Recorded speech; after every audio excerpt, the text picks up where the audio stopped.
So good afternoon, everyone. I'm Derek Pratt, Director of Education and Public Programming here at the Erie Canal Museum. Thank you for joining us here in person and online today. Thank you as well to the New York State Canal Corporation and New York Power Authority for helping support our Artist-in-Residence program. We're glad to be partnering with them on this. Thank you as well to the Winifred and DeVillo Sloan Family Fund for supporting all of our lecture series this year. The impact of the Erie Canal has been immense, socially, economically, and politically. Today, we're going to look at many of the changes that have occurred along the canal and the transformative nature of it in a lot of depth with Alon's work. But before we get to that, I want to tell you about a few upcoming events here at the Erie Canal Museum. This is part of our larger Deeper Dive series, which we hold monthly. Our next one will be on November 2nd at 1 p.m. Right here at the museum. We will be hosting Mark Ferrara, a professor from SUNY Oneonta, who has written a recent book, Raging Erie, that looks at the Erie Canal's impact on working class individuals throughout New York State. We also have our monthly lunchtime lecture series held at noon, generally on Thursdays later in the month. Our next lunchtime lecture will be October 24th, featuring Larry Bell from the Howland Stone Store, who will be discussing Slocum Howland, a Quaker merchant who utilized the Erie Canal in his business, while also being a prominent abolitionist in central New York. Both lunchtime lectures and deeper dives occur monthly and are offered both virtually and in person. This month, we have begun the renewal process for our annual pass, which gives you access to all the talks throughout the year, as well as recordings of those talks. Next year in 2025, we will be combining lunchtime lecture and deeper dive passes into one single annual pass. If you sign up for either one, though, in the next 3 months, you will be registered for all the talks for this year, as well as all for next year. Additionally, if that's too much of a hassle for you, or you want to give us $250, if you become a Lock Tender member at the museum, you get a complimentary registration to all of our virtual and in-person talks. All right. Next, on the weekend of October 18th and 19th, we'll be hosting a series of spooky Halloween-themed Erie Canal events. That's 2 E's, right? Well, 3 E's, I suppose, in the word Erie. First, on October 18th, starting at 6:30 p.m., we'll have our Erie evening tours, a behind-the-scenes look at our historic Waylock building and some of the spookier stories from its history, as well as the canal in general. Then on October 19th, from 1 to 4 p.m., will be our Erie Canal Spooktacular, a fun family event featuring arts and crafts, trick-or-treating, and a lot of fun, supported by the Jim and Julie Boeheim Foundation. But now on to today's event. We're happy to be joined by Alon Koppel, who currently resides in Catskill, New York. His photography practice centers on key aspects of conceptual landscape photography, emphasizing location, time, and repetition. Grounded in the exploration of the sublime, the work documents the evolving landscape through meticulous depictions of man-made structures and vessels. It delves into the signs of industrialization, climate change, and the natural progression of seasons.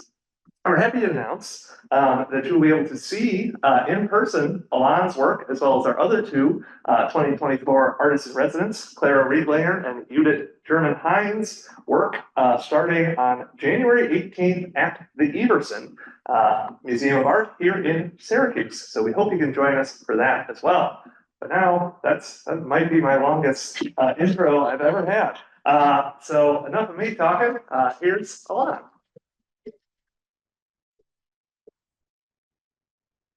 Okay, let me make sure this works. Yes, That works. All right. Okay. I'm there. Okay. Right. All right. All right. Thank you, everybody. Thanks for watching online and for being here to see this presentation. It works. I'm going to start with a bit of introduction on what is Rephotography, which is a project that I've been doing with the canal.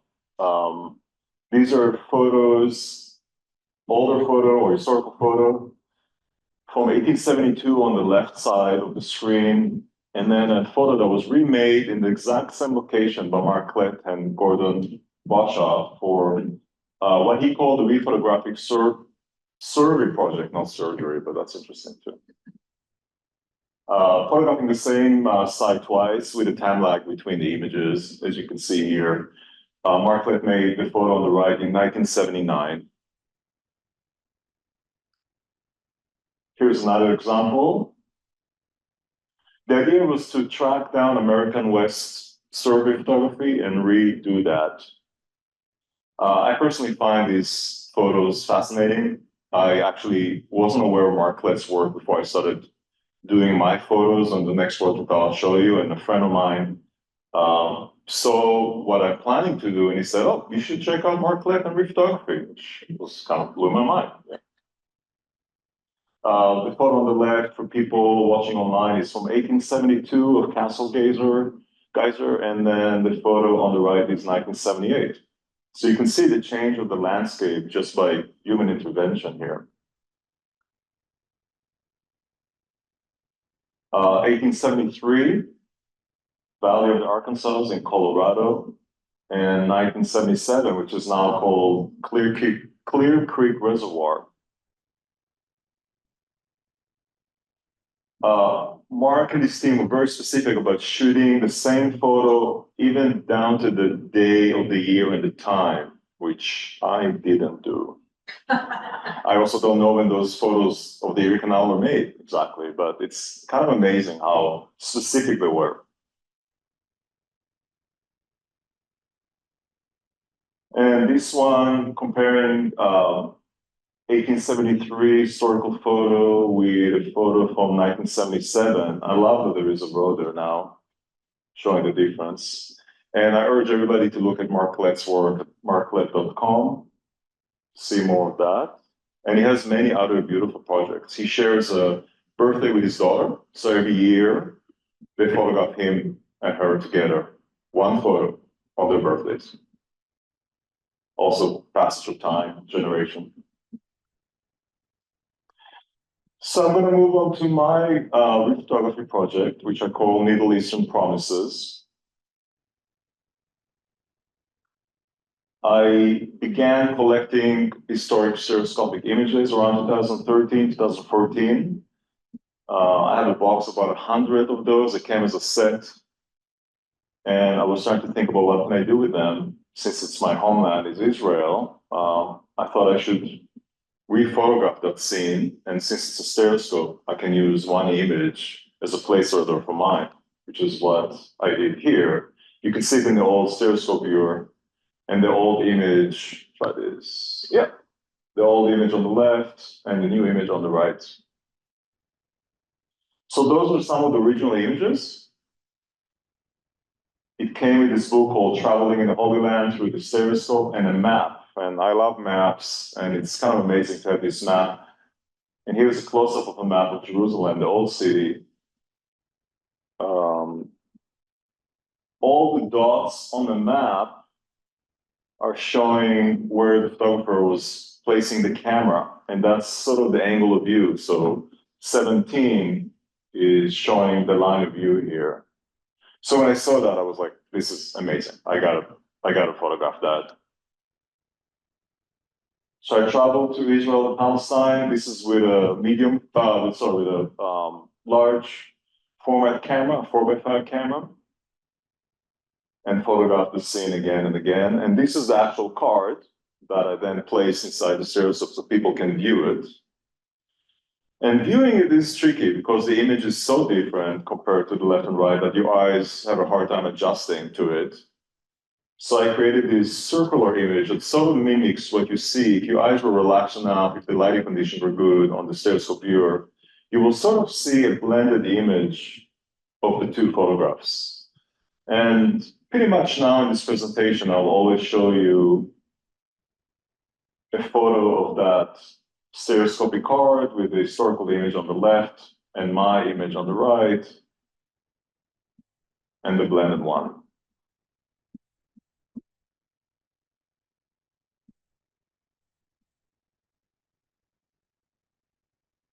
This is in the Garden of Gethsemane in Jerusalem, and there was actually a worker there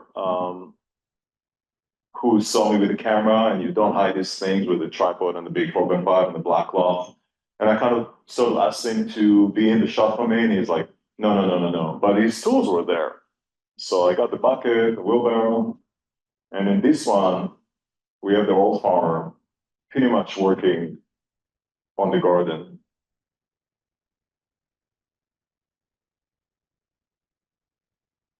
This is in Haifa, and you can see how much the bay has changed. All of this is empty fields here. This was taken around 1900, and my photo is 114 years later.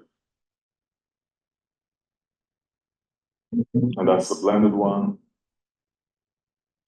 Some of these places are really hard to get into. This is a monastery. I explain to them what I do. I show them photos. I got access. Sometimes you do the research, you go there and you have a big gate in front of you, and you have to like start again to actually go over and meet people and review that. And it's part of the challenge.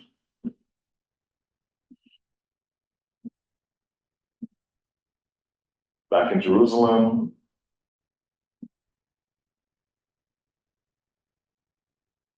And the blended one.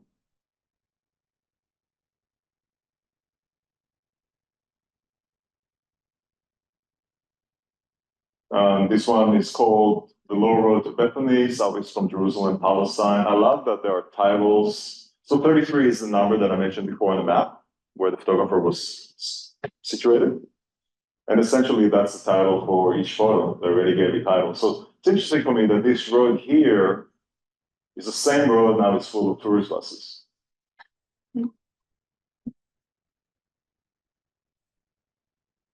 That's the blend one.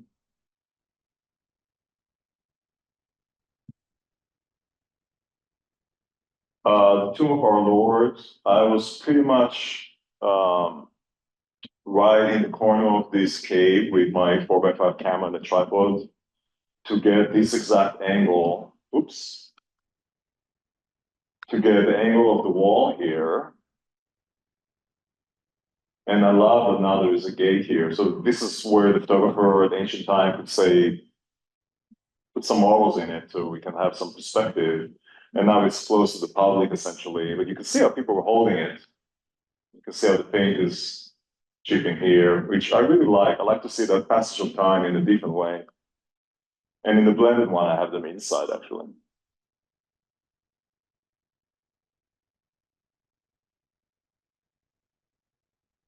I made a book of that. This is a self-published book, which I have with me here if people want to see.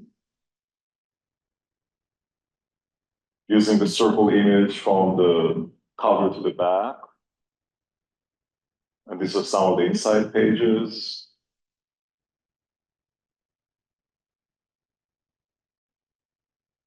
And now we're at the Erie Canal. So I did a lot of research with Erie Canal staff to get images that I can use for that, for the project.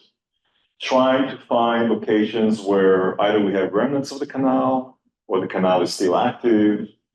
Going through postcards, which were promising in the beginning because we actually have sometimes addresses or locations on them versus the black and white photos. And after doing the research on the photos, I went to Google Maps, as I call it, photographer's best friend.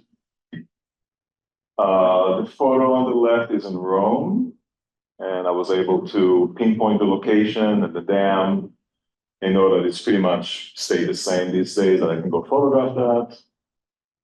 And on the right, we see Canastota, and we still have parts of the canal there. So those were promising. And the Erie Canal Museum also provided me with access to this mapping project by Bill Lesher, which is really great, and provided me some points of locations in Albany, for example, where Lock 1 and Lock 2 are completely gone now. But I was able to verify the location through that.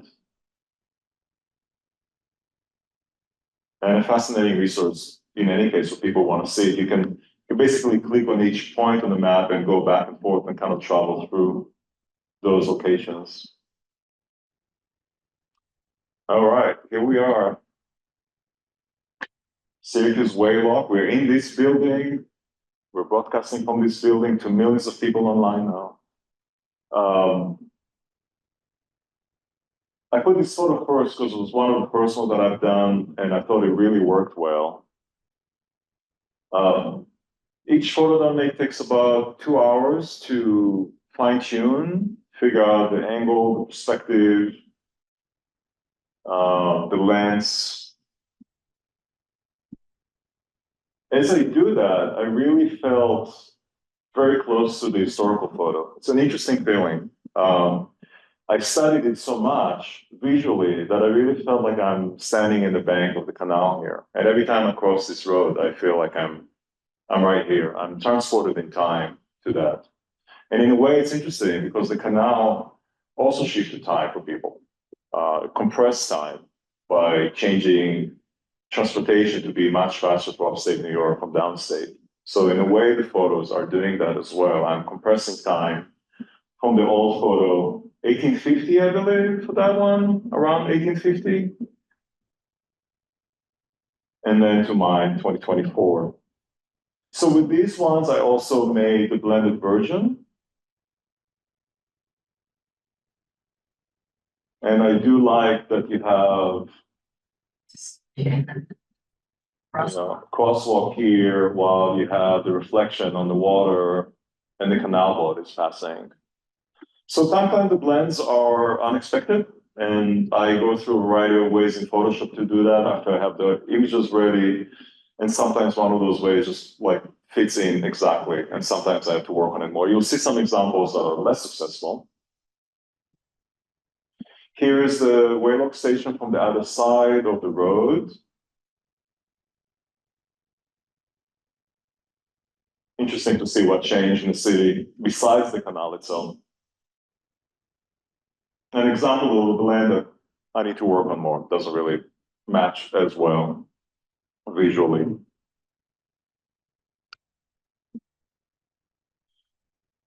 City Hall. I love that there's a actual rescue lifeboat called Good News in the historical photo. In a way, my photos cannot compete with the historical photos. The historical photos are so beautiful. And I'm not trying to compete. I'm trying to show what's happening now in a more dry way, I guess. Here's the blended one with the boat on the road.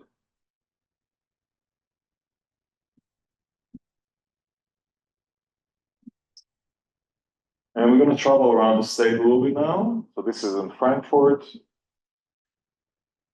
The canal here is, Canal Street is right here to the left of this monument. So it was here. I don't know exactly the location, but I was able to find sort of a bend in the road that mimics this bend in the river here. And it was getting late. I love that there's a trolley and a car because when I blend them together, they're right on top of each other.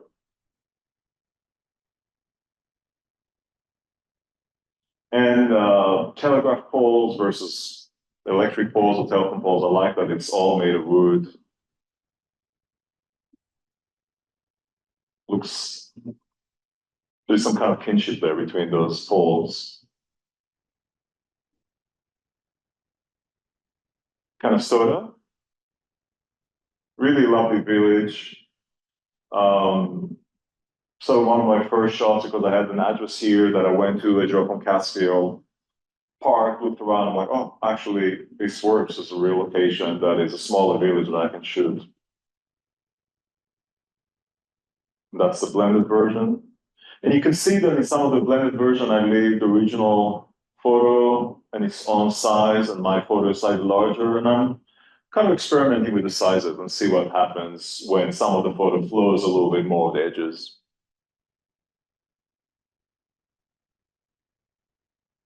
State Street showing Erie Canal. Something that I knew will happen to me also for my trip to Israel and Palestine, where you would go to a location and it changed a lot. There were fences, there were trees. I figured that if I shoot here in the summer, there will be a lot of trees. And that's what we see here.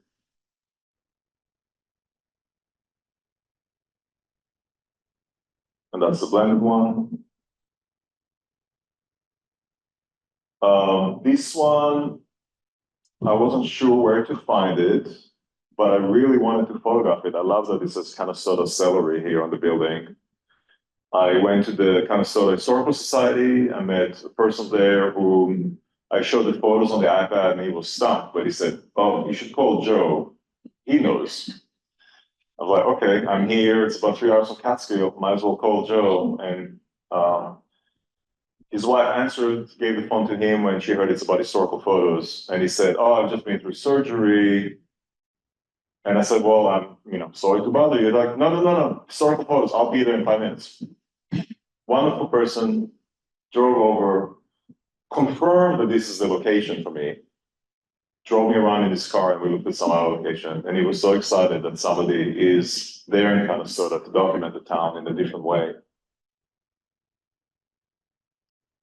And that's the blended version.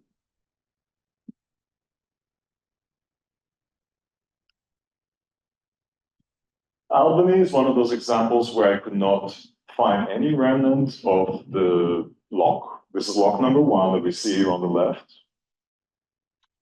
The old cold storage building in the new photo is here, but it's not this building. I looked up at the dates. This was built afterwards, so it's not from this date.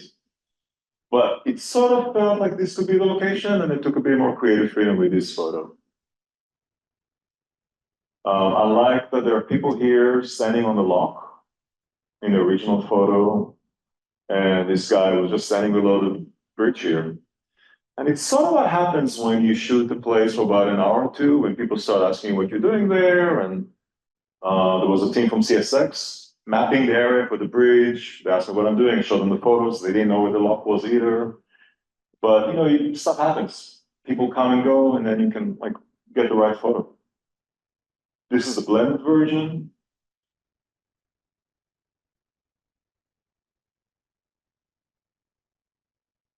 And then from there, I drove, I think it's less than a mile from Lock 1 to Lock 2 in Albany. This is pretty much a location.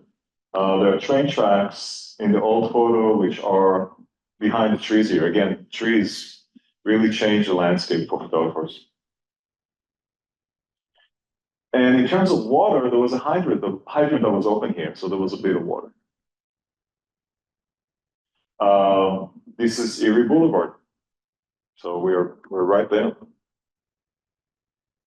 And that's the blended version.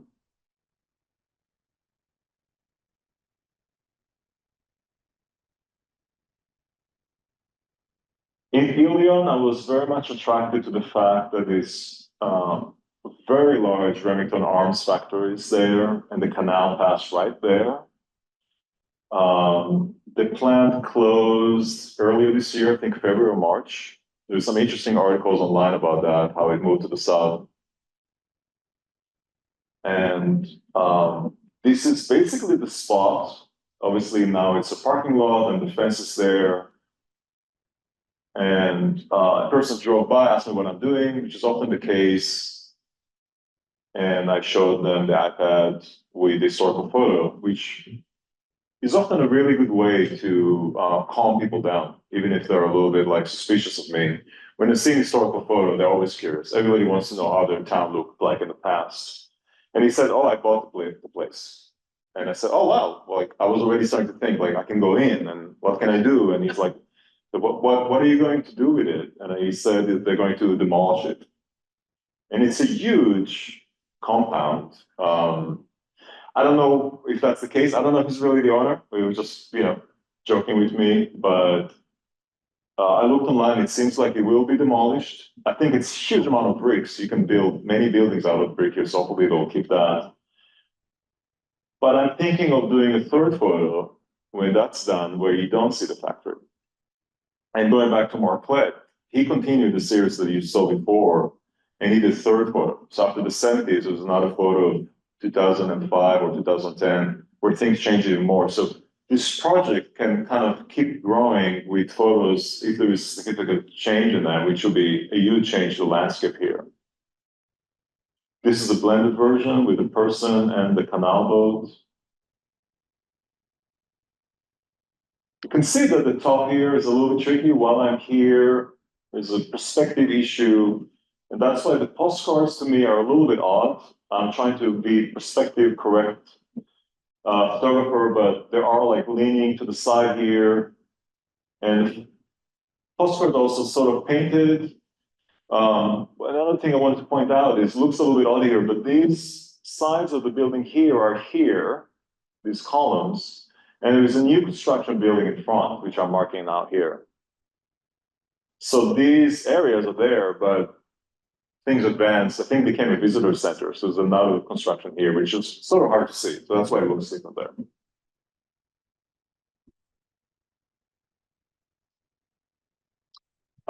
Continuing in for one more photo, East Main Street. That was really a good significance for me to see. I drove down the road. These concrete steps caught my eye. And as I drove past the bend here, I saw something similar here. So I thought, oh, this is a good spot. So we actually have the sidewalk in both. We have a dirt road here that is narrower, and then we have the wider asphalt, and then the canal is here. And again, you wait long enough, people will start walking around, so I have a person on the old and new sidewalk here.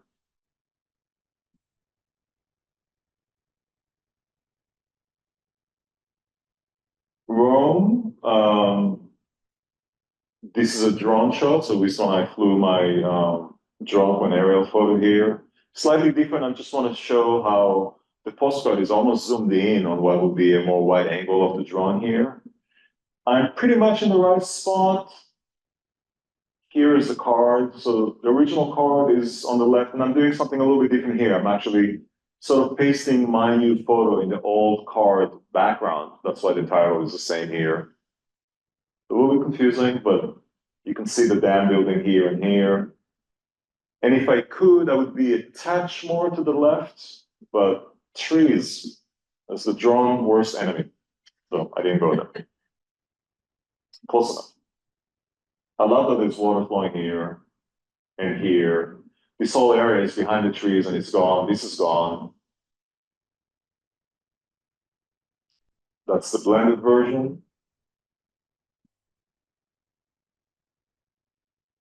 And then I flew the drone to the dam. So I'm basically just over the dam where that building was, photographing to the other direction.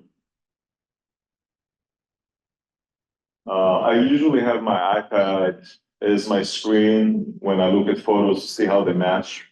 In this case, I'm looking at the iPad and I'm flying the drone with my iPhone and the controller, and I'm just kind of like going up and down. The perspective really changes when you go a few feet up and down. So I managed to, I think, get that height. It's just over the dam, like almost landing at the dam height.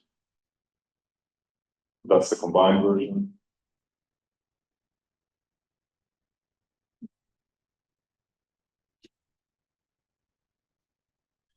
Cohoes, fairly close to mid-Catskill, thought it would be very promising. It's a little bit tricky. It's promising because there were 15 dams there for the original canal.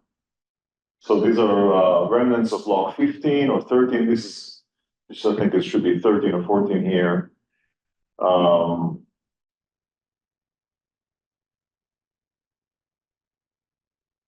That's the combined version of that. And as I was setting up my camera and tripod, I was basically on this side of the street here. Person came out of the house and kind of shouted / yelled at me if I'm photographing your house. Mind you, I didn't have the camera on the tripod yet. It was very early. And I'm sort of used to some of this interaction, but it was kind of funny. I was literally not, and she's like, what is this on top of the tripod? Well, it's just it. So it's just a big tripod head. I motioned her to come over because she was on the side of the street yelling at me. I said, I'm not photographing your house. And then, magic trick, I showed her the iPad with the photo. She immediately softened, started talking about the canal. I was really hard for her to run pipes to the house below the canal because of all the rocks. and how she has issues with the village, basically, and she thought I was from the village. So it was an interesting misunderstanding with the context of the canal. She ran back home and she pulled up this amazing map that she has of the locks. So this is lock 12. This is 13. And I was talking to her here, trying to photograph either direction. So this was great. We just like put it on the gravel there, took a photo of the map. And she apologized for, thinking I'm from the village. And told me a little bit more tidbits about the places. I looked at the photos and tried to help, and it was lovely. And it changed the interaction from sort of confrontational to let's discuss photography and history together, which is the best that can be. Final tour in Syracuse as I close this chapter, and we'll show you some other photos. Clinton Square.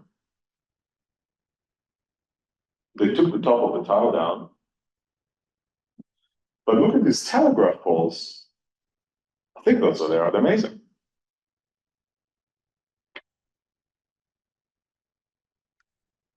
That's the combined version.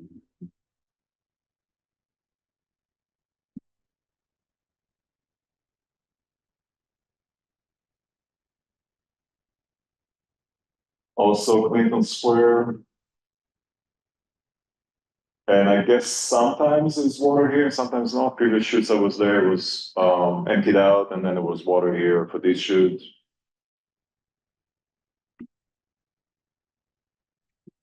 And that's the combined version. And I love this PIX clean oil, clean coal, kind of like coming over, looming over the photo.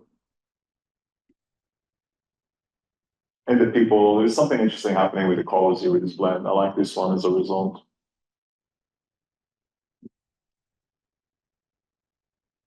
And back to the Waylock building, which we see here. So I basically moved for the shot that I did for of City Hall and the lifeboat. The lifeboat was basically here. And I was situated for that shot right here to see City Hall. Then I moved down the road a little bit more to match this photo with this photo. And essentially that's my point of reference here. That's the one thing that didn't change too much. The windows changed, but overall the building is there. To make this sort of a bit more solarized or dark print of that. And this is, again, work in progress. The blend here will probably change a little bit. But again, for me, standing there and just feeling like I'm pretty much in the edge of the water here was amazing experience.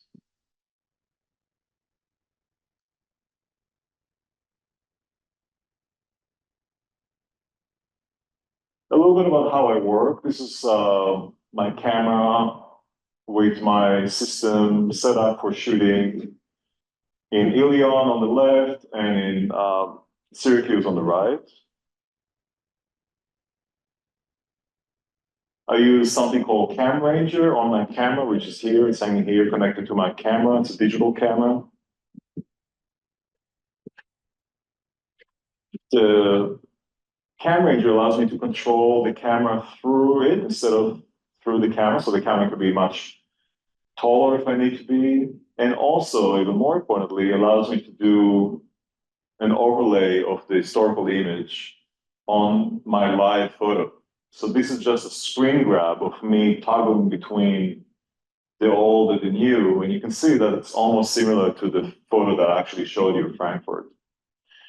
So I can do that, and in this case, I will just move a foot to the right, a foot to the left, see that it's not right, move it again, go back to live view, try again. That's why it takes hours to do that. And it doesn't always work. Sometimes their height is different or the lenses is different. And then back on my computer, I also create these perspective guidelines that allow me to align the photo. So in this case, I'm aligning the old photo below to my new one, and the guidelines help me to visualize the scale of my photo to the old photo.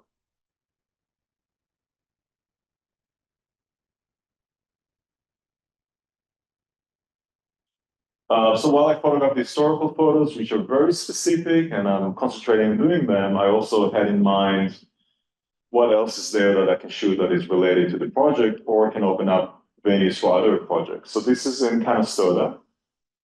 I like this old brick building there, but obviously we have I Care neon sign and a person passing by in a Nike. And here on the right side, we have a mural that shows almost transportation. It's a bit hard to see, but you have a barge, you have a carriage and a horse, you have people walking. And in my photo, I have a girl on a bicycle passing. So it's kind of a nice way to combine the old and the new here. I like photographing canal streets when there is no canal. So this is very dry here. This is in Frankfurt, this is in Frankfurt as well. Across from that, the light was really beautiful. In Ilion, the shuttered Remington Arms Factory, and then in downtown, you can find this plaque for Elie at Remington, and what I think is like a little Buddha statue. I don't know why a gun manufacturer will have that, but it's really like the stuff you find out there is part of it. There's also another plaque there that I'm not showing that shows that in this spot, JFK spoke to the people of Ilion for about 10 minutes, and I looked up the schedule, and it's true. Like, he was there on a stop, I think, on the way to Utica. He was there for 10 minutes. So it's kind of interesting for me where he was there standing. It's also where a gun manufacturer started. This is in Cohoes. This is log 15, remnants of that, which I didn't really see a lot in other places. So I enjoyed photographing that, walking around here. And behind this building, there is also remnants of the log. Because Cohoes had to go through Cohoes Falls, I mentioned 15 logs. There are a lot of logs there and remnants compared to other places.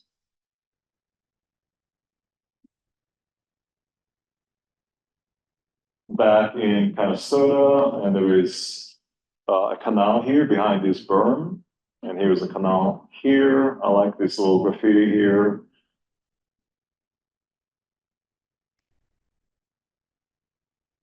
This is the old cold storage building in Albany, which apparently will also be demolished, but it's super fortified building. I don't know if they're gonna do that. And remnants of the canal in Rome.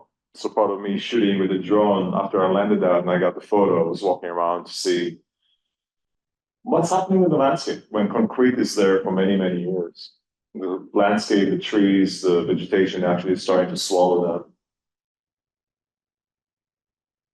So this is, on the side here, this would be Erie Boulevard, so the canal was right here next to this building.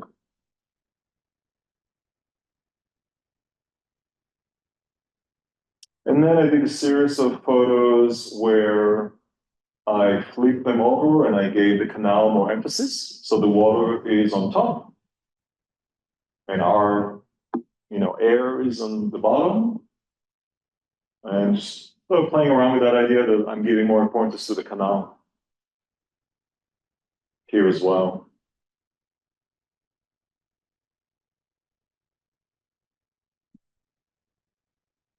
And lastly, part of my passion is photographing long exposures of vessels, like Derek was mentioning in the introduction. I didn't really go into that, but I'm combining here my love of photographing that with Block 13 and the Mohawk River.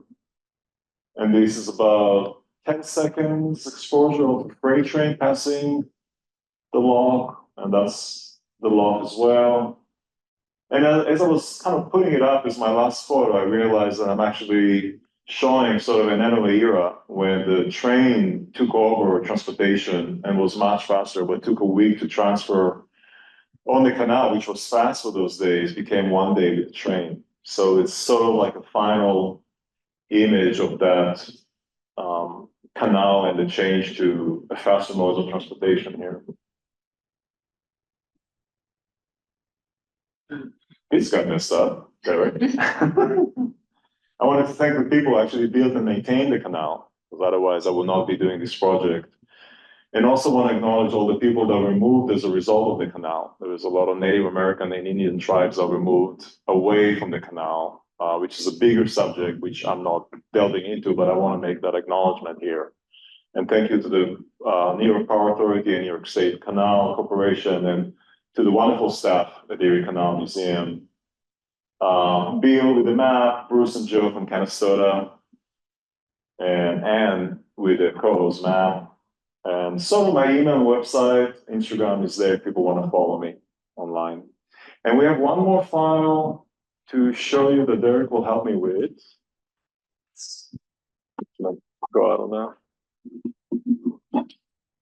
So part of my final presentation for the Erie Canal Museum in Syracuse that will happen next year, we're thinking about different ideas of printing and creating images for this show, and I was thinking of creating a puzzle with an old photo and a new photo, and I experiment with that with one puzzle. So I'll show you an animation that shows the puzzle being built, and you'll get an idea what can be done with that. So these are the two puzzles. I'm building the new photo first. This is the City Hall, and then I decided to build the old one on top of the new photo, the historical photo on top of my photo. What's interesting for me is I can start playing with those parts. I can actually start using almost a very pixelated image of that and flip and change parts around and show a little bit more of the old and show more of the new. And I think that in the Iverson show, we will probably have some puzzles that are already built, maybe framed to show as a final piece that is sort of my selection, but also have a table there with some different puzzles that people can build. Maybe they just want to build the old one. They don't care about the new one, that's fine. Or maybe they'll mix it up. And it'll be interesting to maybe come here and photograph that puzzle creation by people as well, and make the photo in a way more accessible and not just something that is hanging on the wall. Well, one more time, thank you. Yeah, Yeah, great. now it's full screen. Great, now that's it, thank you. People don't have to see my. Yeah, so that's the new or current photo, and that's the historical photo. The puzzle is the same, it's a 100-piece puzzle. I was really hoping it will be the same machine, and I was kind of got worried when I built it that it won't be, but of course it is. It's the same order. They're not going to change the cuts. So it's something interesting, and again, moving from a digital camera, which is made of pixels, to showing it a 100-piece kind of very pixelated version. It's something I haven't done before, and I have two puzzles now in my studio that I can play with because they're reverse mirror. One is new with a bit of old, and vice versa. So I can play with that more, make more photos that are could work with the puzzle. Derek told me that he's very good with puzzles of 500 pieces and more. So I think that's a challenge to do that. Yeah, so we'll do maybe 100 pieces, 250, 500, we'll see. We'll see, it makes sense. So that's it for me for today. Yeah. Oh, thank you. And I'm happy to answer questions here or online. I don't know how it works with the online stuff, if people ask you, and I can maybe go back, if people ask questions, maybe go back to the presentation, Sure. see what makes sense, yeah, if there are questions. Switch out of this. I had a question Yeah. while we were. Yeah. Did you notice any particular themes or anything as you get any great insights about the Erie Canal and the towns it now passes through? I would say the thing for me is I'm photographing the loss to try and avoid the next destruction. Like I feel like the historical photos are showing such beauty with the canal and the locks and the activity around them. I know it changed a lot. It's about tourism now, and a lot of those canalways are gone. But wouldn't it be amazing if there was a canal here in Syracuse, that you have like cafes around it, kind of like San Antonio in Texas has that, and it's an amazing destination. So a little bit like Penn Station was destroyed in New York City, and then the New York Landmark Conservancy was established. You know, we needed that destruction to understand that we need to preserve Grand Central, for example. So sort of the thing for me is trying to show the beauty of the old canal and what we don't have now in most of the parts.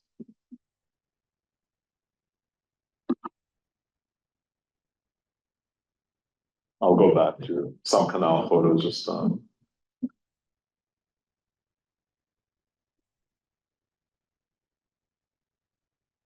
One of your Mark Klutz shots of I believe it was the creation of a reservoir.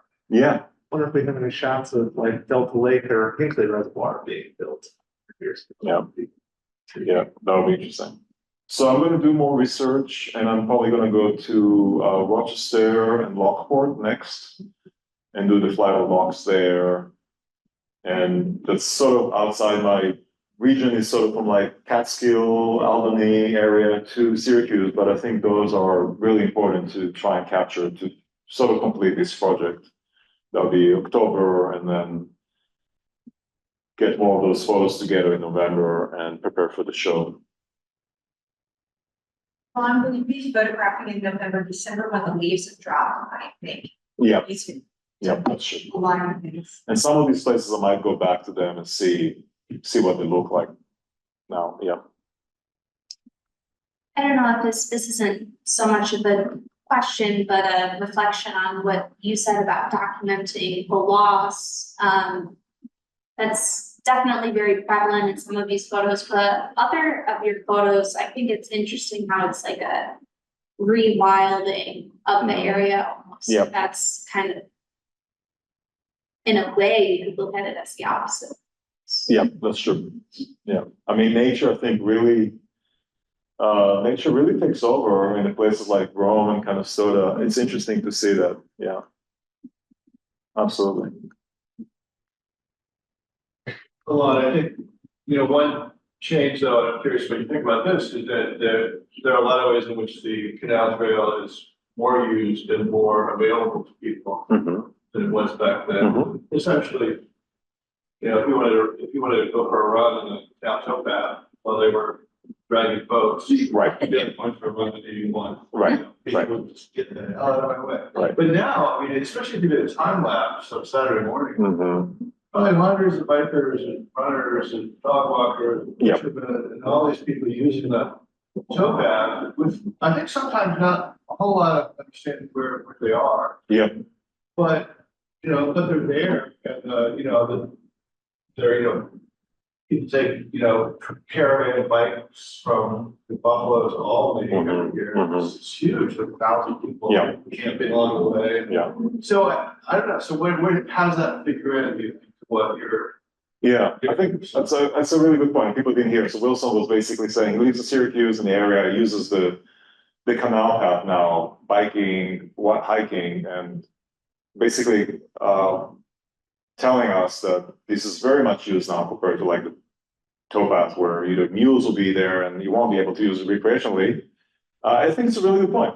I think, I saw that going around in Canastota, people were biking, people were hiking, beautiful trails. I think that's part of the mission of this artist residency for all of us, is to try and bring that into life a bit more. Either through my photos or Clara, you did, like the activities that are happening on those lots have not diminished in a way. And I think it's a good point. I think for me, because I'm concentrating so much on the historical photos, I see that from that point of view of what changed, what was lost, what's missing. But I would see, people that were really happy using the past now. And, I think it would be interesting to also try and let them know a little bit more about history of that.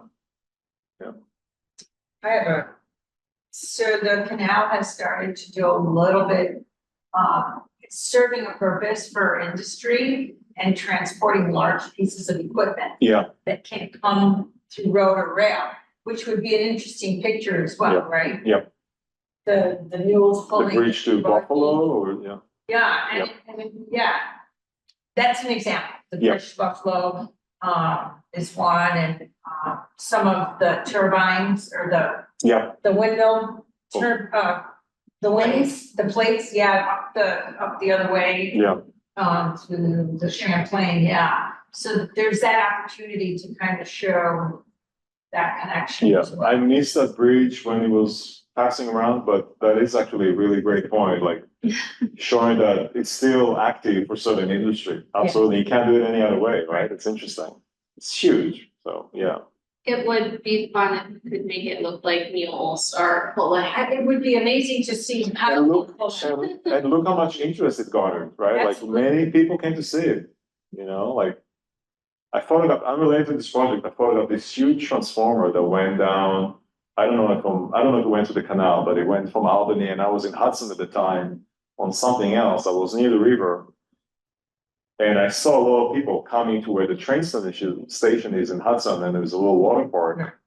And suddenly this thing that was like blocks high passed by, and I kind of grabbed my camera to go and photograph that. But just the interest of seeing something, it's almost old days, right? Like Yeah. you can pass things that you couldn't do now with a truck. Yeah, it's great. I think if I know more of those, I would love to photograph them. Yeah, it's a good point. Alon, you mentioned, when people see the old photo, they get excited about it and. Yeah. Yeah. Like, how do you characterize that? What do you think it is that they're curious, they're interested in history, or they just like see something different that now they see today?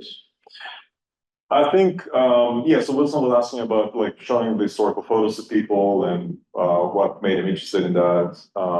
I think it's a combination of things. The person I met in Cohoes, I was angry at first.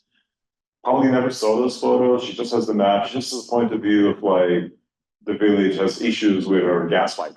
It's hard to, so it's just very day-to-day life that you have to deal with. Right? We all have to do our laundry. But when somebody actually shows you like what it was over 100 years ago, it gives you a little bit of break from your modern life. Now, I mean, I feel like for me, people came to the museum to see these photos in Syracuse.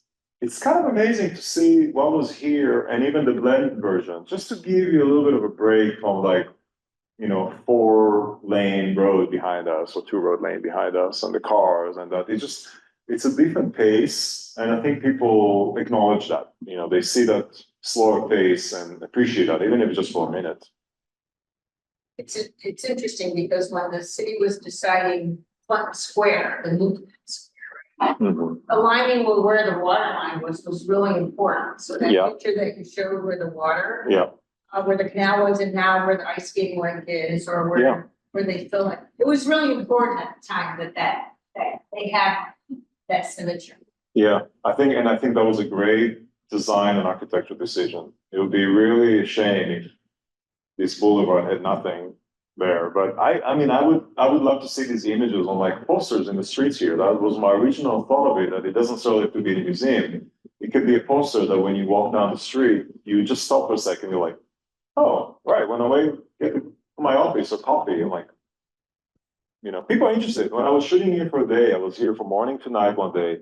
Somebody wearing a suit, I think working for the government, came over and asked me what I'm doing in a very nice way. It wasn't like, where's my gas pipe? It was just curious, but he saw me maybe 2 or 3 times. I didn't know, I was busy on 2 or 3 different spots. So he clearly saw me walking around and was interested enough in what is this photographer doing in downtown Syracuse. And I explained to him, he was like, oh, great, and he moved on. It was fine, but just me being here for a day, it was interesting enough for people to kind of like see what's going on. So I would love to see it in just kind of like a more public space. There's a poster or two that shows that here's a spot, you're waiting for the traffic light to change. Here's what it was. Since you're here. Yeah, I'm here. Oh, When you grew up in Israel, which has a really, contested history, you could say, there's really a lot of interest in history. yeah. Where things were, who owned them, what they were. How do you feel that background of yours is expressed in this project, Mhm. weighs on it? Way. I don't know if it's exactly relates, besides me kind of getting experience shooting those 2 images together, the old and the new. One thing that was interesting is when I did this here, I'm using a digital camera instead of like an analog film camera, which I did in Israel. And when I match things there with the 4x5 camera, you can go up and down and you can like tilt and shift the lens to get that view. but I didn't have a screen to relate to. So I would print the images, and I would also show them to people around as well, you know, like, but that was just like a print, and you would sort of try to match it to the best of your ability and hope for the best. And some of them worked really well and some less so. Here it's interesting because with the iPad, I can actually sort of use my relevant experience as architecture photographer and use my tilt shift lenses to do that. So in Israel, you know, it's sort of like almost like a different project, but kind of put the seed in my mind that I can do it elsewhere, can do it in the States where I live now. I was born in a small town in the Mediterranean with a canal in it that was mostly dry. It would flood like once a year in winter. I remember going to school and like, oh, I can't ride my bike there. It was like knee-high water, you know, I was, you know, so that's sort of my canal memory from that. But, you know, when I did that in Israel, there was a lot of history related to my stories, which are not in the photos, almost like a wall text. Because I would go and photograph places and people will talk to me about it and be like, actually the antiquity department in the government has changed the path that people walk through. They've decided this will go through the Israeli part of town versus the Palestinian part of town. We have no income. You want to buy something?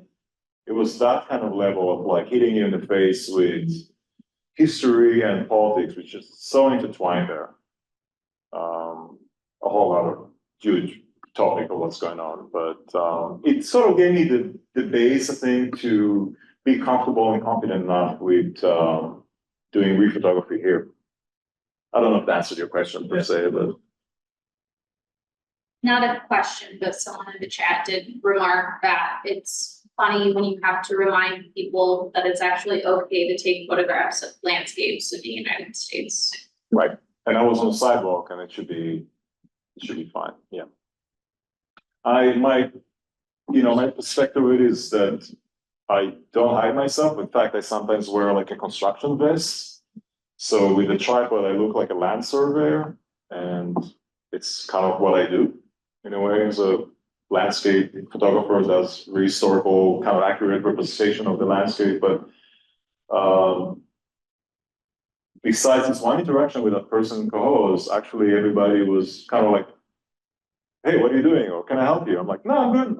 I'm taking a photo. Here's a historical photo of your town. I'm remaking that photo now. And they were like, oh, or they're like, oh, let me see. Oh, kind of, you know, like it would be like an interest of that. So I'm cherishing those kind of conversations, as long as they're civil.